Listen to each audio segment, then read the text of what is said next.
आप सभी का फिर से एक बार स्वागत है मेरे इस नए वीडियो। मैं कंदर्प माधव, फिजिक्स टीचर। आज की इस वीडियो में बात करने वाला हूँ क्लास 12 के chapter number 4, that is magnetic effect of current. इस चैप्टर के अंदर जो भी इंपॉर्टेंट फार्मूला है उन सब के बारे में इस वीडियो में हम लोग बात करेंगे। फर्स्ट, बायोट-सावर्ट लॉ बहुत ही इंपॉर्टेंट है। 100% आपके एग्ज़ाम में ये टॉपिक पूछा जाएगा, तो इसको एकदम आप ध्यान से तैयार कर लीजिएगा। इसका डेरिवेशन जो मेरे एक वीडियो में ऑलरेडी इसका डाला गया है, जिसमें बायोट-सावर्ट लॉ का डेरिवेशन के बारे में बात की गई है। एक्चुअली में ये जो लॉ है वो क्या है कि जो मैग्नेटिक फील्ड स्ट्रेंथ है, यानी कोई वायर है हमारे पास एक्स वाई, और उसमें से जब करंट फ्लो करता है तो किसी छोटे से एलिमेंट को जब हम लोग ले लेते हैं, यहाँ से यहाँ तक एक एलिमेंट को, जिसको हम लोग डीएल के नाम से बोलते हैं, और उसको करंट एलिमेंट के नाम से भी जानते हैं, तो उस पॉइंट से किसी दूसरे पॉइंट, यानी कि वहाँ से इस वायर से एक पॉइंट पी हमने लिया है, वहाँ पे मैग्नेटिक फील्ड जो होगा उसका क्या स्ट्रेंथ होगा उसके बारे में हम लोग बात करते हैं इस नियम, यानी बायोट-सावर्ट लॉ में। तो इसका फॉर्मूला होता है D B is equals to mu naught upon 4 pi I D L sine theta upon R square, where I is equals to current, dl length of the current element, r distance, mu naught upon 4 pi that is equals to 10 का power -7 Tesla metre पर ampere, और दूसरा इसका unit क्या है, weber पर metre पर ampere. ठीक है, उसके बाद mu not that is constant called permeability of free space, और dB यानी कि magnitude of magnetic field. The SI unit of magnetic field is tesla. एक और दूसरा यूनिट है दैट इज 1 गॉस, यानी गॉस यूनिट है, तो 1 गॉस इज इक्वल्स टू 10 का पावर -4 टेस्ला। ये रिलेशन को याद रखिएगा, आपके ऑब्जेक्टिव में ये आता है। ठीक है, अब इसमें स्पेशल केस क्या है कि if theta is equals to 0 तो साइन थीटा 0 हो जाएगा, यानी साइन 0 डिग्री 0 होता है। तो so that D B is equals to 0, यानी that is the magnetic field is zero at a points on the axis of the current element. यानी कि इस फिगर में अगर आप देख रहे हैं, इसमें कहीं पे अगर हम देखते हैं इस पॉइंट, ये यहाँ पे चला आता है, ये एंगल नहीं बनता है, जीरो हो जाता है, तो इसी एक्सिस पे यानी इसके परपेंडिकुलर हो जाता है, तो वहाँ पे हमारा मैग्नेटिक फील्ड जो होगा वो क्या हो जाएगा, जीरो हो जाएगा। दूसरा केस क्या है, if theta is equals to 90 degree, तो साइन 90 डिग्री क्या होता है, 1। So that D is a maximum, that is the magnetic field due to a current element is maximum plane passing through the element and perpendicular to its axis. यानी कि ये जो आपको wire दिख रहा है जिसमें करंट पास हो रहा है, अगर यहाँ से ये जो हमने करंट एलिमेंट लिया है इसके साथ अगर 90 डिग्री के एलिमेंट के डिग्री पे वो पॉइंट है जहाँ पे हम इंटरेस्टेड है फाइंड आउट करने के लिए मैग्नेटिक फील्ड, तो वहाँ पे वो हमको मैक्सिमम मिलने वाला है। ठीक, तो ये दो पॉइंट एकदम याद रखिएगा। उसके बाद vector form of Biot Savart law क्या है, vector form of the Biot Savart law as d B is equals to mu not I upon 4 pi d l cross r upon r cube. Second, relation between mu not epsilon not and c, तो c is equals to 1 upon root under mu not into epsilon not.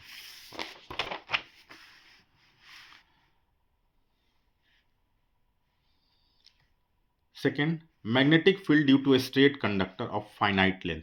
कोई हमारा straight conductor है finite length का, तब हमारा क्या होगा, B is equals to mu not into I upon 4 pi a bracket में sine phi 1 minus sine phi 2। Fourth number, magnetic field due to an infinitely long straight conductor, तो ये हमारा फाइनाइट लेंथ के लिए, और यहाँ पे ये क्या हो गया, इनफाइनाइटली, तो B is equals to mu not into I upon 2 pi A. अब यहाँ पे जो आप फॉर्मूला देख रहे हैं तो उसमें A आया है, ठीक है, फाई 1 आया और फाई 2, ये क्या है, इस फिगर से आप समझिए कि ये हमारे पास एक स्ट्रेट कंडक्टर है, उसमें करंट I पास हो रहा है, हमने एक छोटा सा करंट एलिमेंट ले लिया DL, इस जगह से और इस पॉइंट तक की दूरी है L, ये पॉइंट है हमारा P जहाँ पे हम मैग्नेटिक फील्ड निकालने में इंटरेस्टेड हैं। तो इस करंट एलिमेंट से हमारा इसका जो एंगल बन रहा है दैट इज़ योर फाई, यहाँ से इसके साथ और ये जो आपने डॉटेड लाइन ड्रॉ किया है इसके साथ जो एंगल बन रहा है दैट इज़ फाई 1, और इसके साथ ये जो डॉटेड लाइन है उसका एंगल जो बन रहा है दैट इज़ फाई 2। ठीक है, और यहाँ से यहाँ तक का ये जो डिस्टेंस है that is your A.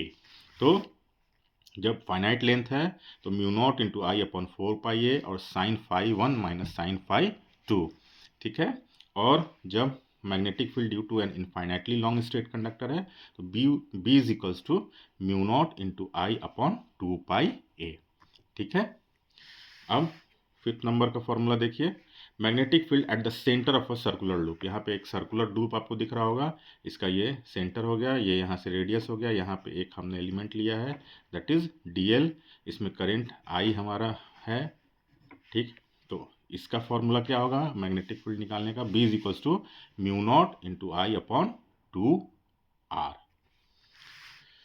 6, magnetic field at an axial point of a circular loop, तो B is equals to mu not I a square divided by 2 bracket में r square plus a square का power 3/2।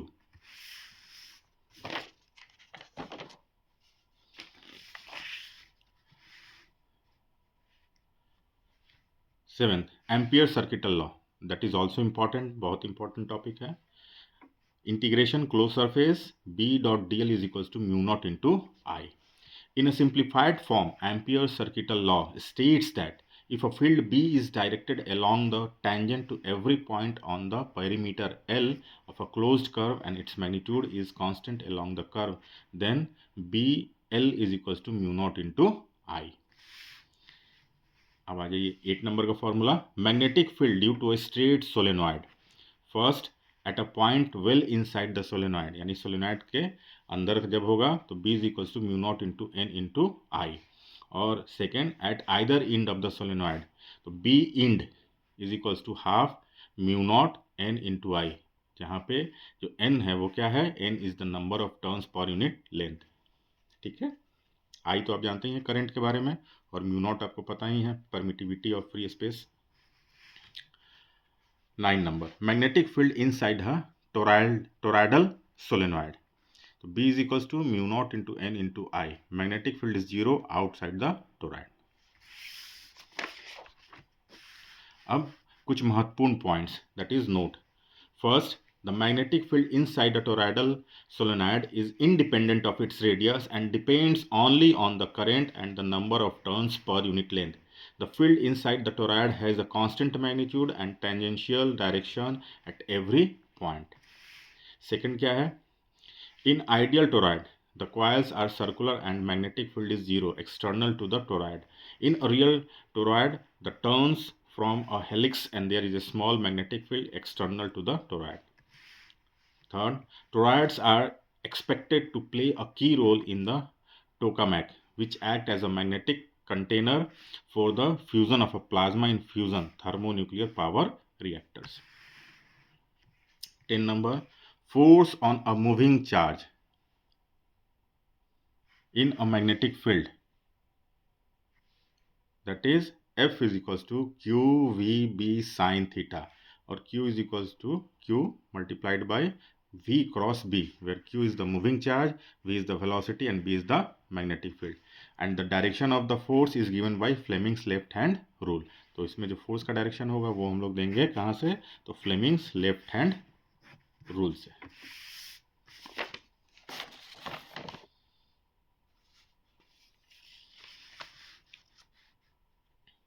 अब यहाँ पे भी note है कुछ important points के। पहला, if v is equals to 0 then f is equals to 0, thus a stationary charge particle does not experience any force in a magnetic field, यानी मैग्नेटिक फील्ड में अगर चार्ज मूव करेगा तभी वो एक फोर्स एक्सपीरियंस करेगा, अगर वो स्टेशनरी है तो कोई फोर्स एक्सपीरियंस नहीं करेगा। Second, if theta is equals to 0 or 180 degree, then f is equals to 0.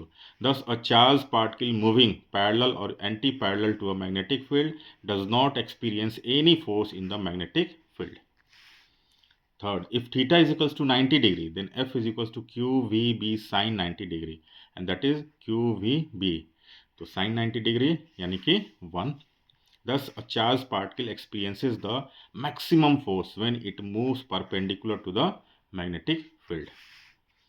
11. Lorentz force क्या है, the total force experienced by a charged particle moving in a region where both electric and magnetic fields are present is called Lorentz force. ये भी बहुत important topic है, VVI, very very important, that is your Lorentz force. तो ये क्या होता है, the total force experience by a charge particle moving in a region where both electric and magnetic fields are present is called Lorentz force. यानी यहाँ पे magnetic और electric field दोनों एग्जिस्ट कर रहा है, वहाँ पे जो चार्ज आपका फोर्स एक्सपीरियंस करेगा moving charge, that is called Lorentz force, and that is F is equal to Q bracket में E यानी कि electric field plus V cross B। अब यहाँ पे भी नोट है, पहला, static charge is a source of electric field only, जो स्टैटिक चार्ज होता है वहाँ सिर्फ electric field, and while a moving charge is a source of both electric and magnetic fields.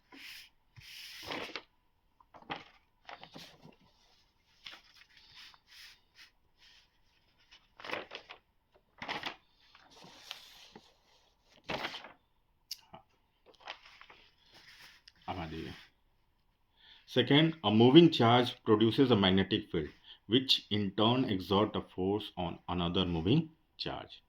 Third, no force is exerted on a stationary charge in a magnetic field. Magnetic field में कोई भी आपका force नहीं लगता है, किस पे, तो stationary charge पे. Fourth number, an electric charge always experiences a force in an electric field, whether the charge is stationary or in motion. A charge moving parallel or anti-parallel to the direction of the magnetic field does not experience any magnetic Lorentz force.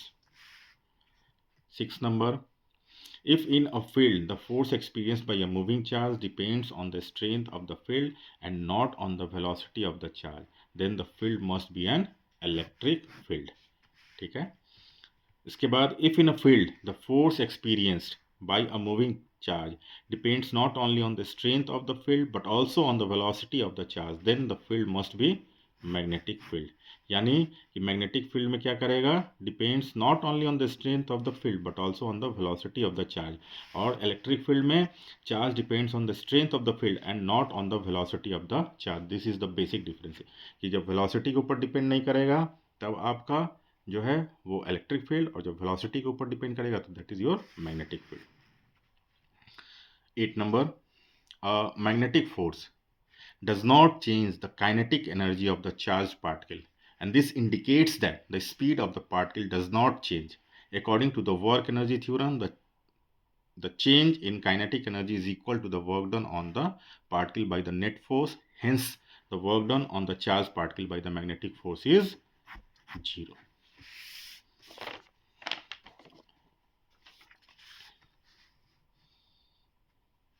Electric force on a charge, force E यानी कि electric force, that is equals to Q into E यानी कि electric field.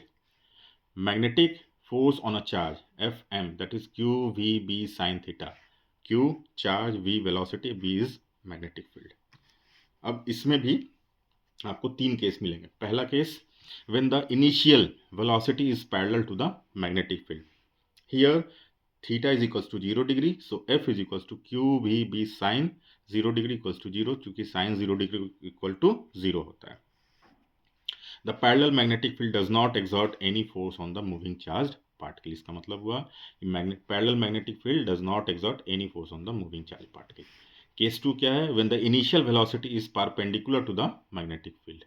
अगर perpendicular velocity है तब, और जब उसके पैरेलल है तब. पैरेलल रहेगा तो मूविंग क्या होगा, यहाँ पे magnetic field does not exert any force, ठीक, और परपेंडिकुलर रहेगा तो फोर्स लगेगा.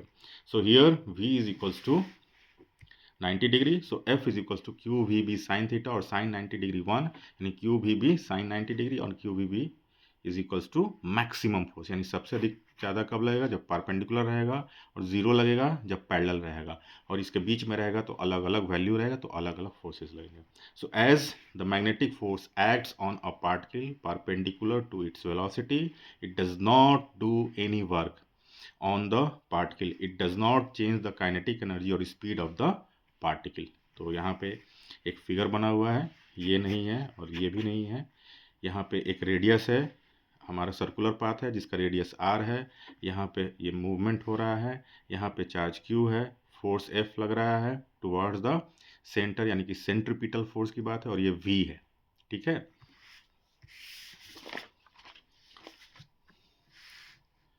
तो centripetal force is equals to magnetic field, यानी mv²/r is equals to QVB, और r is equals to mv upon qb. Thus, the radius of the circular orbit is inversely proportional to the specific charge. charge to mass ratio E by m and to the magnetic field. Period of revolution क्या होता है, that is equals to circumference upon speed. तो t is equals to 2πr upon v and that is equals to 2π upon v into m v upon q B.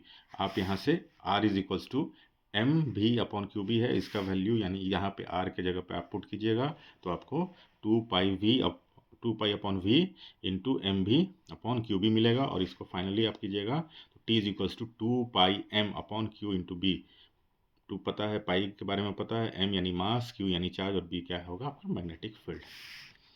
Clearly the time period is independent of v and r.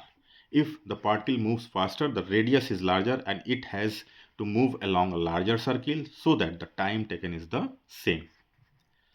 The frequency of revolution f is equals to 1 upon t, t यानी कि time period, तो that is equals to Q B upon 2πm and this frequency यानी कि ये वाला is called cyclotron frequency. ठीक है.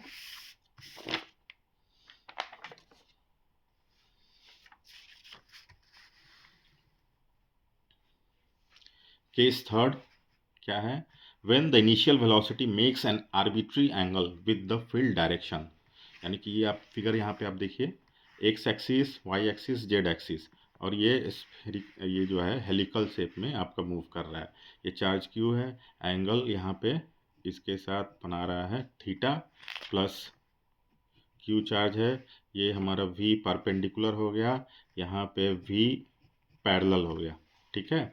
यहाँ से और यहाँ की दूरी को हम लोग बोलते हैं पिच. ठीक. तो helical motion of charged particle in a magnetic field. तो अब देखिए, when v makes angle theta with b the charge follows helical path. कौन सा पाथ, तो हेलिकल पाथ. यही सब जो क्वेश्चन है ना आपके ऑब्जेक्टिव्स में आता है और नीट टाइप का जो एग्जाम्स होता है या ओलंपियाड्स होते हैं उसके अंदर यही सब क्वेश्चंस को पूछा जाता है. तो r is equals to M V perpendicular divided by Q into B and that is equals to M V sine theta upon Q into B. t is equals to 2πr upon v perpendicular and that is equals to 2πm divided by q into b. pitch of helix क्या होगा, तो h is equals to v parallel into t and that is equals to v cos into t and that is 2 mv upon cos mv into cos theta divided by q into b. 13. motion of a charge in perpendicular magnetic and electric field क्या है, तो e small e into capital E is equals to small e into v into B और v is equals to capital E by B. E से e cancel, तो where e is equals to electrons, small e capital E electric field, B magnetic field और v velocity of the undeflected electrons.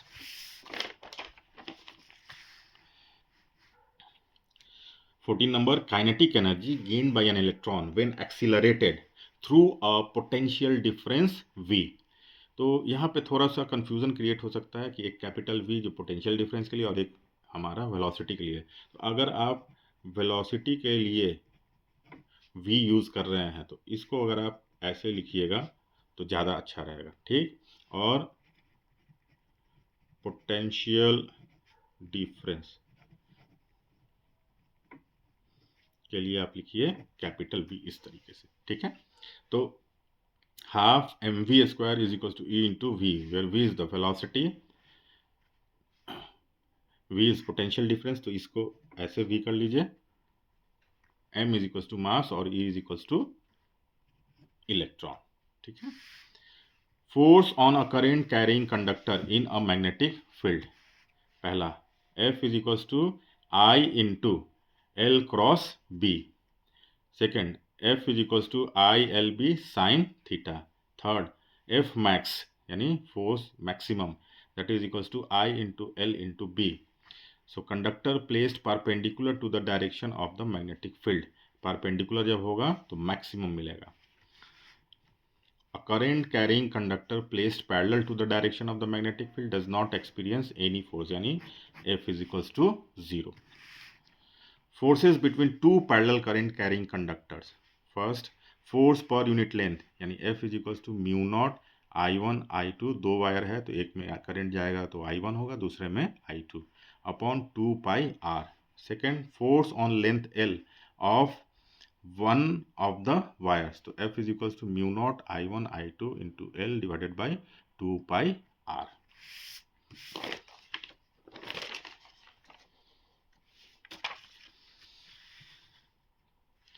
Torque experienced by a current loop in a uniform magnetic field. तो first, torque on a current loop in a magnetic field.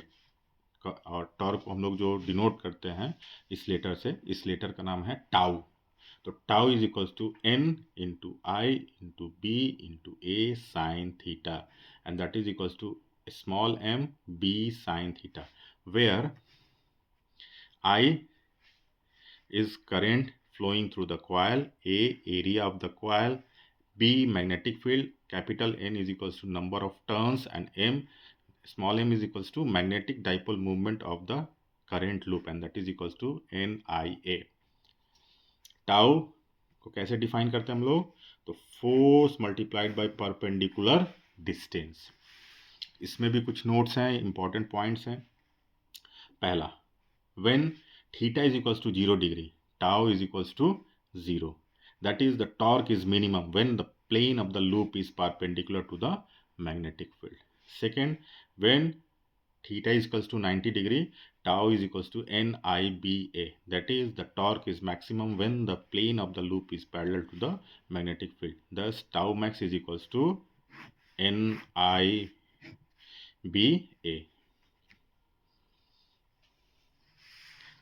Third, the torque on a planar current loop depends on current and strength of a magnetic field and area of the loop. It is independent of the shape of the loop.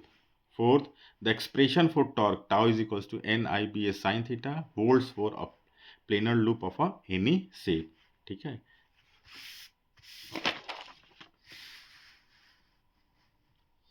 Fifth number, the torque is maximum when the loop is circular in shape. And this is because for a given perimeter a circle has a maximum area. यानी अगर आपको torque निकालना है तो सबसे अधिक कहाँ मिलेगा? सर्कुलर लूप में, और वो इसलिए मिलेगा क्योंकि circle has a maximum area. 6 number, the expression tau is equals to m cross b for the torque on a current loop in a magnetic field is analogous. Analogous का मतलब होता है सिमिलर इन सम वे, या हिंदी में आप उसको बोल सकते हैं आंशिक रूप से समरूप, to the expression tau is equals to PE cross E for the torque on an electric dipole in an electric field, and this supports the fact that a current loop is a magnetic dipole.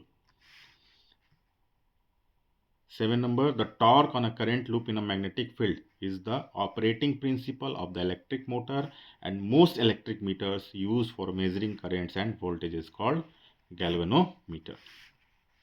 8 number, in a uniform magnetic field, the net magnetic force on a current loop is 0, but torque acting on it may be 0 or non-zero.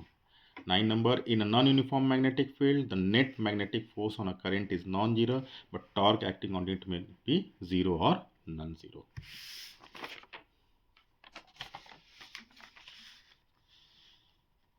Moving coil galvanometer. ठीक है, तो क्या है? In a moving coil galvanometer, current I is equals to K upon NBA into alpha, that is G into alpha, where the factor G is equals to K upon NBA is a constant for a galvanometer and is called galvanometer constant or current reduction factor of the galvanometer, where I is equals to current flowing through the coil, A that is area of the coil, n number of turns in the coil, and K is equals to torsion constant of the spring, and that is torque required to produce unit angular twist. यानी एक single angular twist कराने के लिए जो हमको torque required होता है उसी को हम लोग टॉरिजन कांस्टेंट कहते हैं, यानी कि K से डिनोट करते हैं. Second, deflection produced, alpha is equals to NBA upon K into I. Third, figure of merit, G is equals to I upon alpha and that is equals to K divided by NBA. Fourth, current sensitivity IS यानी कि current sensitivity is equals to alpha upon I and that is equals to NBA upon K. Fifth, voltage sensitivity Vs that is alpha upon V and that is equals to, ये जो है इसको आप पढ़ेंगे alpha, confusion नहीं होना चाहिए. Vs is equals to alpha upon B and that is equals to alpha divided by I into R and that is NBA upon KR. अब आ जाइए conversion of galvanometer into an ammeter. ठीक है, तो the shunt resistance, तो ये shunt क्या होता है ये थोड़ा सा आपको समझना होगा. तो देखिए थोड़ा सा, to measure large currents with galvanometer, a small resistance is connected in parallel with the galvanometer coil and the resistance connected in this way is called shunt. ठीक है, galvanometer क्या है? An ordinary galvanometer is a sensitive instrument and it gives full scale deflection with a small current of few microamperes. ये galvanometer जो है वो current को measure करता है कि करंट एग्जिस्ट कर रहा है कि नहीं कर रहा है, और जो ये मेज़र करता है वो बहुत छोटे अमाउंट यानी कि आपको माइक्रो एम्पियर्स के रेंज का करता है. तो इसको हम लोग क्या करते हैं, गैल्वेनोमीटर को हम लोग, हमारे पास ऑप्शन है या तो एमीटर में या वोल्ट मीटर में कन्वर्ट कर सकते हैं. तो उसी को कन्वर्ट करने के लिए जो हम लोग रेजिस्टेंस लगाते हैं ना, उसी को हम लोग वहाँ शंट के नाम से जानते हैं. तो क्या है कि conversion of a galvanometer into an ammeter. पहला तो फर्स्ट द शंट रेजिस्टेंस, यानी कि यहाँ फिगर आप देखिए गैल्वेनोमीटर है, ठीक, इससे करंट पास कर रहा है. यहाँ पे हमने इसके एक पैरेलल में रेजिस्टेंस लगाया एस यानी कि शंट रेजिस्टेंस.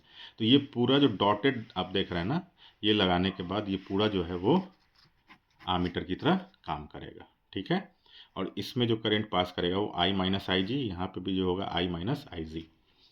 तो resistance shunt is equals to I g upon I minus I g multiplied by R g. Here I g जो है उसका वैल्यू क्या होगा, R s upon R g plus R s multiplied by I, यानी कि G क्या है, resistance of the galvanometer, I g the current with which galvanometer gives full scale deflection, R g resistance of galvanometer and R s resistance of shunt. Second क्या है, resistance of an ammeter. तो R A resistance of ammeter is equals to resistance of galvanometer Rg multiplied by resistance of shunt divided by Rg plus Rs.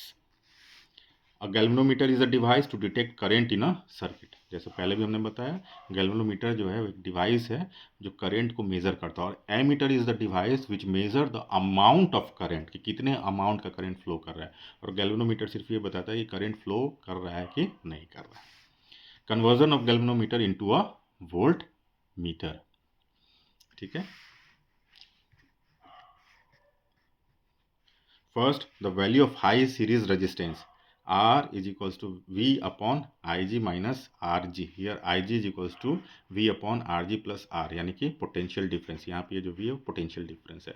Resistance of galvanometer, resistance current in galvanometer. तो यहाँ आप figure देखिए, galvanometer है, इसके साथ series में हमने जोड़ दिया तो वोल्ट मीटर ये पूरा आपका बन गया. इसी के साथ अगर आप पैरेलल में जोड़ देंगे तो आपका क्या बन जाएगा, एमीटर बन जाएगा. ठीक है, तो ये भी बहुत इंपॉर्टेंट टॉपिक है, ये भी आपसे पूछा जाता है बहुत बार, ये सीबीएसई के बोर्ड एग्जाम्स में आ चुका है. तो the value of high series resistance R is equals to V upon I g minus R g, and here I g is equals to V upon R g plus R. Second, resistance of a voltmeter R v, resistance of a voltmeter R v is equals to R g plus R. ठीक. Third, for a galvanometer I g is equals to N into K, where N is equals to number of divisions on the galvanometer scale and K that is equals to current required to produce deflection of one scale division or figure of a merit of the galvanometer. तो इस chapter के अंदर जो आपका ये chapter है, 4th number chapter class 12 का, that is magnetic effects of current. इतने टॉपिक्स को कवर किया हम लोगों ने, इतना टॉपिक्स जो आपको क्लास 12 के अंदर पढ़ना है और बहुत इंपॉर्टेंट है. तो अच्छे से आप इसको तैयार कर लीजिएगा. ये वीडियो जो है बेसिकली इसलिए डेडिकेटेड है कि जो लास्ट टाइम में हम लोग फार्मूला का रिवीजन करते हैं तो उसको अगर हमने एक जगह लिखा नहीं है तो थोड़ी मुश्किल हो जाती है। तो इस वीडियो के मदद से आप उस सारे फार्मूला को बहुत आसानी से रिवाइज कर सकते हैं और इसमें पूरा आप चाहे तो उसको नोट डाउन भी कर सकते हैं। तो मेरा सजेशन यही रहेगा कि इट इज़ बेस्ट कि आप इसको आप अगर नोट डाउन करेंगे तो आपको नोट डाउन करते समय याद भी बहुत कुछ हो जाएगा और इसको रिवीजन भी आप कर सकते हैं। ठीक है, तो अगर आपको मेरी वीडियो अच्छी लगी हो, इंफॉर्मेटिव हो, तो प्लीज़ मेरे चैनल को सब्सक्राइब कीजिए, लाइक कीजिए और कमेंट में आप बताइए मुझे कि और हम लोग किन किन टॉपिक्स पे वीडियो बना सकते हैं, या इस वीडियो में हमें और कहाँ किन चीज़ों की सुधार की ज़रूरत है, या क्या और आपके कमेंट्स हैं। So thank you for watching my video. Thanks.